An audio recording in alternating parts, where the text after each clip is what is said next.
Hey, gang, welcome to another exciting episode of Money Talks. I don't know where we were at, but I think we're approaching episode 200. I was trying to count last week how many episodes we've done, and I honestly couldn't figure it out. I'm going to go back again and take a look, but I think we're nearing episode 200. Can you believe we've done this 200 times and how much has changed in our world since we started doing this?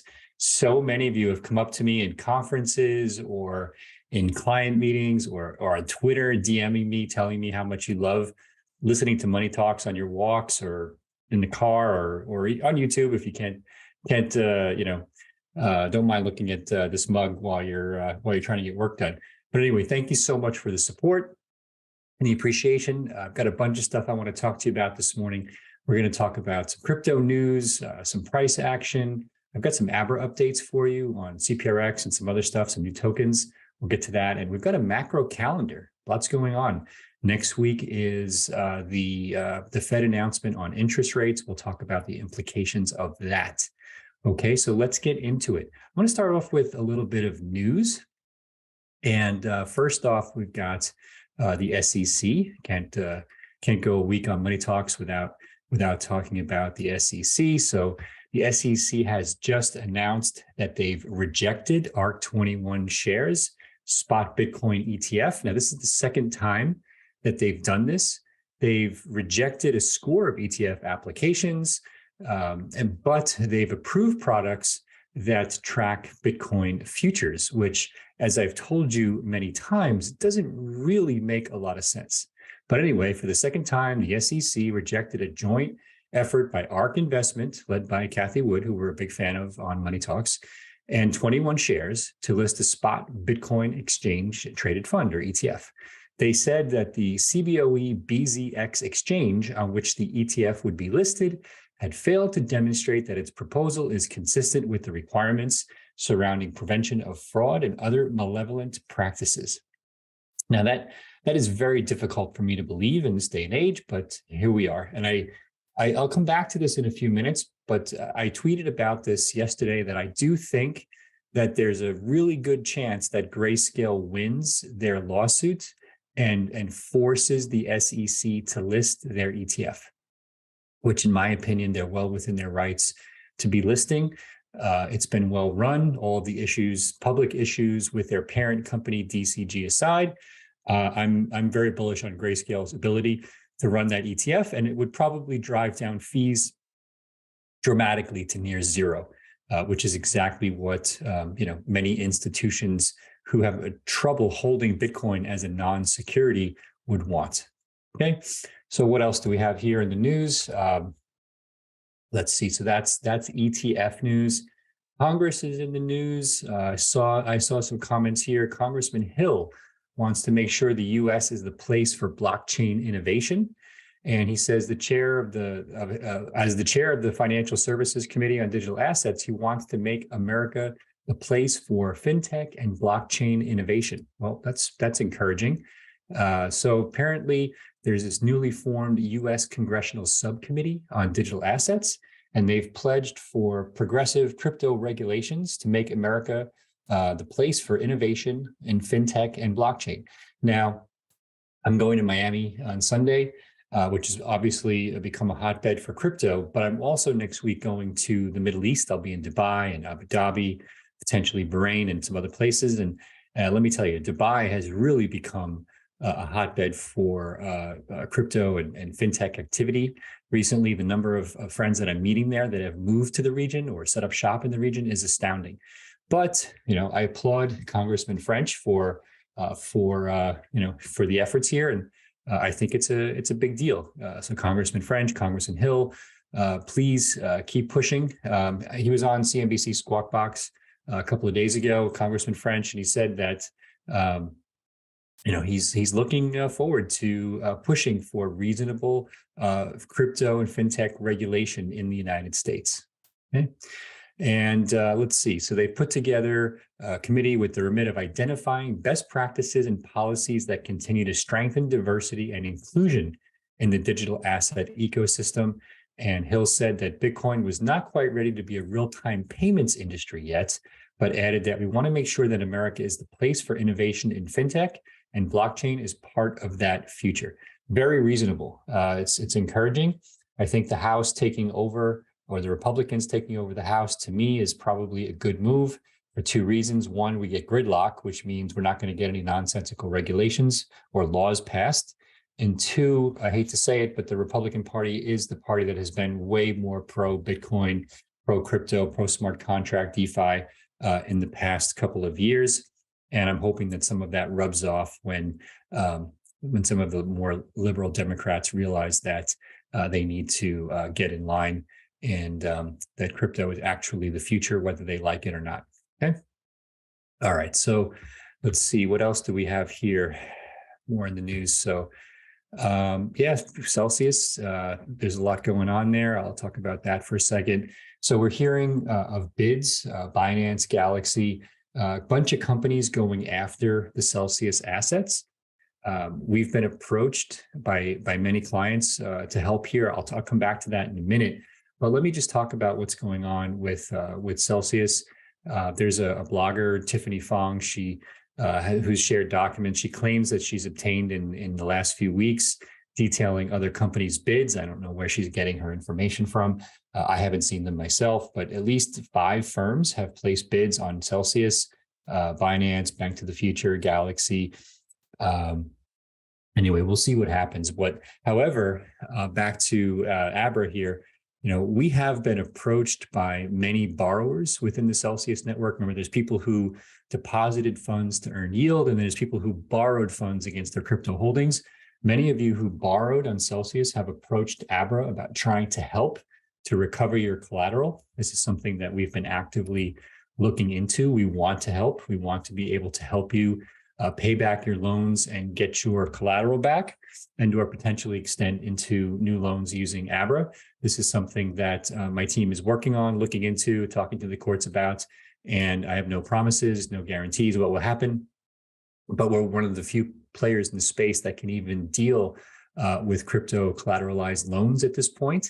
And we're really excited about the prospect of being able to help. And if we can, we'll certainly let you know. I'll let you know either way what's going on, to the extent that I'm allowed to let you know. But we're definitely interested in trying to help. We're looking into it. And if we can do it, we will. All right. So that's separate from the other proposals that are out there. And like I said, we'll get back to you on that.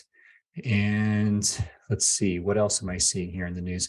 I'm going to give you some commentary on price. But one of the things that I've been seeing that I'm particularly interested in is this emerging correlation between not only gold and Bitcoin, but inverse correlation between the dollar and Bitcoin, which has become crystal clear, right? So here we can see that, this analyst is saying that Bitcoin could actually break 50K if the correlation with gold continues, given the path that Bitcoin is on. I'll show you the charts in a second, but basically, it looks like gold is actually becoming a magnet, and almost, it's almost like Bitcoin is becoming, and Ethereum for that matter, a levered bet on gold. And the correlation has become crystal clear over the last few weeks. And that's really interesting. And I'm kind of wondering now, if the FTX blow up hadn't happened in November, December, where we would be now, because it was clear that Bitcoin was really inching up. And with the dollar falling, which we'll come back to in a second, like I said, I really do think Bitcoin would be closer to 25, 26, maybe even 27K right now. Can't prove that, of course, but let me show you this. This is the price of Bitcoin versus gold. And I think the Bitcoin is on a log chart. The gold is straight up spot, not non-log chart, but you can see the correlation is crystal clear, right? You can see the peaks, you can see here, orange, right? And so basically, for the most part, for the last few months, gold has been leading Bitcoin, whereas before they tracked each other in near real time. So given the run up in gold, if this trend continues, you see the magnet here. that means if this continues, that Bitcoin would get to 50K later this spring. So that's where that prediction comes from. Very interesting take. It makes a lot of sense to me. I'm actually super bullish right now, which I tweeted about yesterday, and I'll get into the reasons why in a few minutes. But really interesting take on gold versus Bitcoin, which we'll come back to in a second. The last point I wanted to talk about in the news here is a study that our friends at Matrixport published, saying that institutions are now accounting for about 85% of Bitcoin buying. Now, I don't know. They say this is a very positive sign. I'm not sure I agree with that. It's just information, but I do think that it is clearly going to have a significant effect on the liquidity of Bitcoin as the retail market starts to improve. Meaning that if institutions are locking up a lot of Bitcoin, there's not going to be a lot for retail to buy, which I think is going to be true for not only Bitcoin, but some of the other layer one protocols as well. Ethereum, Solana. We're reading a lot about Aptos and some other tokens, and we'll talk about new token listings in Abra in a few minutes, okay? So as you can see here, it said institutional investors are not giving up on crypto. Recent data pointing to as much as 85% of Bitcoin buying being the results of American institutional players. And the head of research and strategy at Matrixport said that the evidence shows that institutions are clearly not giving up on crypto. And this is an indication that we might be entering a new crypto bull market, which I actually think we entered into a few weeks ago, okay? Clearly bottomed in December. Well, I should say I actually think we bottomed last summer, but I think we had a short-term bottom post FTX blow up. And it's interesting to see how Genesis filing for bankruptcy had no effect whatsoever on the price of Bitcoin. It just shrugged it off, like a bad case of fleas. It just went on its day, right? So that's actually very good news to me. The fear greed index is actually almost in greed territory now, which is something we haven't seen in probably a year, which is also really interesting. Okay, so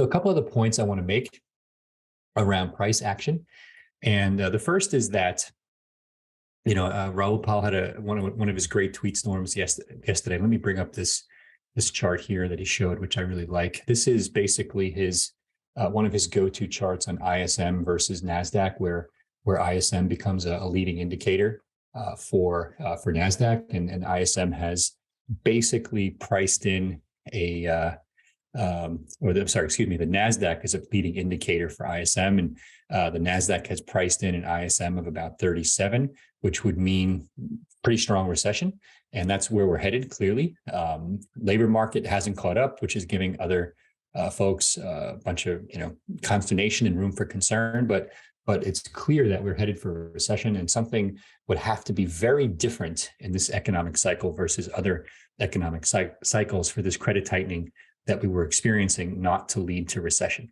We'll come back to the macroeconomic calendar in a moment, but we have the Fed announcement next week, which is obviously going to move the crypto and gold and equity markets, as it always does, right? And so at the same time, here is the ISM now versus the GMI Financial Conditions Index, which is something that Raul and the team at GMI use to basically predict where the markets are going. And what this tells us is that the markets have already started to price in a recovery post-recession. Okay, so what that means is that if the 9-month lead is actually spiked off the bottom, that tells us that the market is not only predicting that an earnings drop is coming, right, via the coming recession, but that an earnings recovery is coming after that, right? Because it's priced out about 9 to 10 months here on this chart. And so, yes, recession coming, we expect lower earnings. We don't expect equities to fall. We expect equities to rise when that's happening, because Fed credit loosening, even if it means just pausing interest rates, it's the equivalent of credit loosening, will result in a falling dollar, which should result in a reversal of fortunes for corporate America and a improvement in conditions for the American consumer, who is loading up on debt big time right now. Okay, so here is kind of a summary of my thoughts on where this is going. So I wrote the dollar falling like a sharp knife, thrown out the window, extreme macro bearish sentiment, talk of a dead cat bounce in equities, right? So in my opinion, the herd gets it wrong at the margins. I've talked to you about my favorite investing book many, many times, Art of Contrarian Thinking. Please read it. And it says basically when everybody's on the bus, the only way you can go is get off the bus. And when everybody's off the bus, the only way the markets can go is if people start getting on the bus. Basically, everybody's been off the bus, right, until recently, and now people are slowly starting to get back on the bus again, right? But there's not enough people on the bus yet for the people, the herd, to think that they should be getting on the bus themselves. And that's where we're at. Now here, this is reflected, my sentiment here is reflected in this chart in the dollar. I'll show you a larger version of this in a second, but you can see here this in red on the right, the dollar has been falling, as I said, like a sharp knife thrown out the window, and you don't want to catch that baby. All right, so I still think that even though we saw the report on 85% of Bitcoin buying being institutional driven, I still think that the biggest gains to come are going to be retail driven. One, it always has been that way. And two, the network effects necessary to drive adoption, to drive price, really can only come at large scale from retail. There's not enough institutions in existence to affect the price or really make it go kind of supernova to 250, 300,000, which is what I think is going to happen. I think that's going to be retail driven. And I look forward to that. And I think we're, pretty close to that next big run up. I do think that there's a bonus here. I think that the gridlock in Congress is going to help. I think they're going to do no harm for the rest of President Biden's first term. And I do think that there's upside potential if we see a good outcome in the Ripple case, which is probably going to come to a head in the spring. We could see a massive run up in XRP as a result of that, which could actually lead the entire market higher. And if there's a settlement with Grayscale, which I don't expect there will be, I think this could go to the Supreme Court. And here, I think there's a really interesting tweet from this guy, Andrew, who I follow, has got some really interesting commentary. There's a possibility that the Grayscale GBTC and spot Bitcoin ETF case makes its way to the Supreme Court here in the US. Sharp legal sources are impressed with the Grayscale brief in front of the DC circuit and believe a win is possible. So again, fuel for the fire, right? So it's upside to me. I think that the markets are effectively inverse correlated to the dollar right now. And as the dollar falls, right, the liquidity situation improves, markets are going to go higher. So let's get into that, right? So let me bring up my chart here for a second. And yep, all right. So here we're looking at, before I showed you the weekly in the tweet, the weekly chart of the dollar, this is the daily price chart. You can see we peaked here in September, and it has been a dramatic sell-off in the dollar currency index, the DXY, since September, peaked at 114. We're now approaching 101. And even today's candle, the candle you see here, it looks like a reversal candle. I don't know if you can see that. Let me zoom in a little bit. Looks like a reversal candle is forming today, which would be a nice continuation pattern, but I don't think it really matters. I think the most important thing right now is what we hear from the Fed next week in terms of expectations. I think if they're consistent with saying that the pause is coming, I think the dollar will continue its slide. It will be volatile next week because it always is around Fed announcements. But what we don't want to see is we don't want to see any surprise announcements that say that we're becoming more hawkish. We're concerned that inflation is rearing its head again. We're concerned we're going to have to over tighten versus what we said before. Anything like that, crypto is going to tank, gold is going to tank, anything else, and I think we're good to go. All right. So at the same time, as I mentioned, it looks like that both gold and Bitcoin are becoming correlated. So here's the price of gold, which has rallied hard since the lows, bounced off tried to make a new low for the third time here in November. And since then, it's rallied from $1,625 to almost to $2,000. So huge run up for gold in the last, 90 days. So now, mostly correlated to Bitcoin. I think it lagged here right? Because of this red obviously is FTX, and of course we've recovered and then some since then, and we are consolidating right here at 23,000. And look at this reversal candle forming, right? Really interesting in the last few hours. So we need some push to get us over 24,000. And I don't know what that push is going to be, but a lot of it has come on the weekends lately. So this last run up was last week on Money Talks on Friday, and that led to a nice weekend consolidation up here. Anyway, so on that last Saturday, we rallied up to about 23.3 before coming back to 23,000 for most of this week. But again, a nice consolidation pattern. You see the volume here at the bottom is higher than the volume we were seeing over here in October, which is a pretty good sign that the markets are coming back. Ethereum, again, bigger run up than Bitcoin, consolidating slightly lower versus Bitcoin the last few days, which is what we would expect given the volatility of Ethereum versus Bitcoin, consolidating right below 1,600. I don't really see 1,600 as any meaningful resistance. We've blown through it a few times. Honestly, if I zoom out on Ethereum and Bitcoin, there is really very little resistance here. From a technical perspective, Ethereum and Bitcoin have clean air once they passed. Oh, Siri's listening in, so let me turn that off. Scared me for a second. Anyway, so Ethereum and Bitcoin have clean air here to really make new highs in the coming year. And I truly suspect that's what's going to happen. I would be shocked if we got to new lows before we get to new highs. It's possible, and it doesn't change my investing strategy because I'm a long-term holder, but I really do see clean air. There's going to be many pullbacks along the way, but remember back in, let's come over here to, I have to go all the way back here to, this is March of 20 when the COVID lockdown started. Any of you remember that Ethereum is over 10x higher today than at the start of COVID? Look at that run up, right? From March of 2020 all the way up. And there's a bunch of big red candles in here. 1, 2, nice reversal candle here on this week. 3, 4, 5, huge red candle here before we got to new highs in November of 21. So when the run up starts, and it has not started, right? We're kind of consolidating here in a pennant pattern, which I think is going to basically be a macro setup to move higher. A lot of people think it's a bull trap. I don't think it is. I think it's a setup on larger volume for a breakout. And if we really break, we need a clean break of 2,000 on Ethereum, I would say, right about here.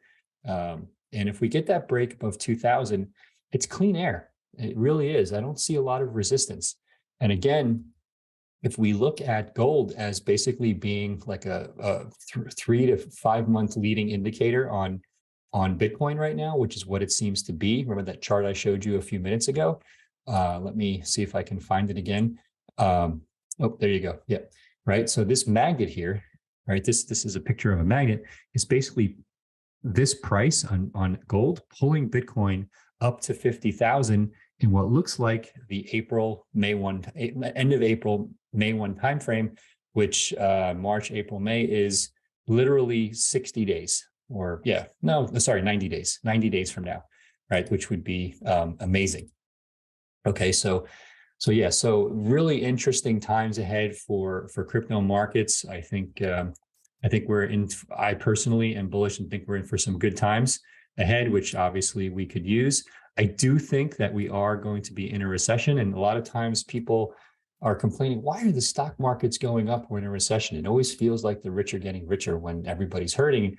And the markets are supposed to be leading indicators. That's the way they work, right? So I expect the stock market to be showing us prices, 3, 6, 9 months ahead, more likely, maybe even a year ahead of where the consumer sentiment is from a recessionary perspective, which I do think is going to get a little ugly in the coming weeks. Okay. Now I'm going to give you a few Abra updates, and I'll give you, I'm going to skip the AMA today. I'll give you all the Abra updates that I have anyway. I think I've given you a good kind of market overview, so that I can't imagine there's a whole lot of questions there. But if you want to pick up the conversation on Twitter, I'll probably be around this weekend.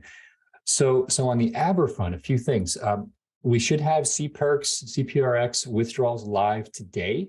So those of you who want to trade CPRX on your friendly neighborhood DEX, it may be live now. If it's not, it should be either today or the next few hours or possibly tomorrow. But we are done with CPRX testing. It is very complicated because of the way CPRX is not tradable yet on most exchanges. That made the withdrawal processing a little more complicated than we expected, but it is live and you can use it and you can trade it. You can deposit it, you can withdraw it, you can move it between trade and earn. If you want to trade it on Uniswap, if you're outside the US, you can trade it on FMFW. I think Sushi may support it. I don't remember. I don't trade CPRX, I just buy it. So, and I'm already holding a lot of it. And I have no intention of selling it. And like I always said, it's a big part of our future and it's something that we'll get back to and have more plans to announce in the coming weeks and months. But if you do choose to trade it, you can now withdraw it out of Abra into MetaMask or your favorite Ethereum wallet is an ERC20 token. So keep that in mind.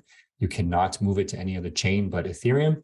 And the Ethereum fees are around $30 in gas per transaction as of now.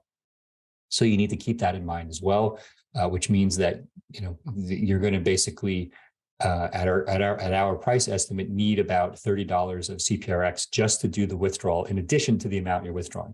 So please keep that in mind. And that's not Abra charging you excessive gas fees. That's the network charging you those fees. Okay. We are going to be listing a bunch of new tokens in multiple phases, which I'm really excited about in the next few weeks. And probably, I don't know, I would guess we think in sprints at Abra, which are 2-week cycles. So we're probably a couple of weeks away. I'm particularly excited about Solana, which is coming now, BNB, Axie Infinity, ENS, DYDX, and then we're going to have probably ApeCoin in this release. And so there will be another release after that. And we're working on potentially some of the meme coins. So exciting times ahead there. Some of you have been hammering me on Flare.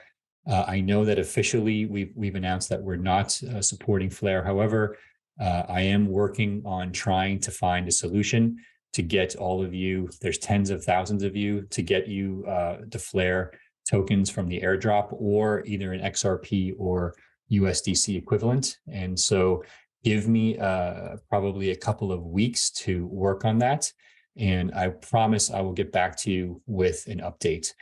We do want to be able to support CPRX for you. I'm sorry, not CPRX. We're obviously going to support CPRX, but we want to be able to support the Flare airdrop. FLR, I think, is the ticker for you. And so if we can do it, we will. The biggest challenge has been the airdrop happened like a year after they told us it was going to happen. And we were in the middle of changing our trading system, which made taking the snapshot of XRP impossible. And so we've gone back and we have, I think, mostly figured out what everyone's XRP balances were back in December when the snapshot should have been taken. But that is exactly when we were in the middle of upgrading our trading systems, as you remember, to the new version of Abra Trade, which meant we were moving XRP around in your trading accounts while this was happening, which made it an extremely difficult process for us to manage to do the trading upgrade and the Flare at the same time. Anyway, not your problem. We're working on it. I would like to give you all a solution. I do think we'll be able to figure out a solution. And when that happens, we will obviously let you know. Okay. All right. So I'm going to leave you with the macro calendar. Next week is a big week, folks. And I think next week is going to be the key. We may get a bigger pullback. Let me be clear on that, right? So I don't think it's nothing. This is not the upcoming price of Bitcoin.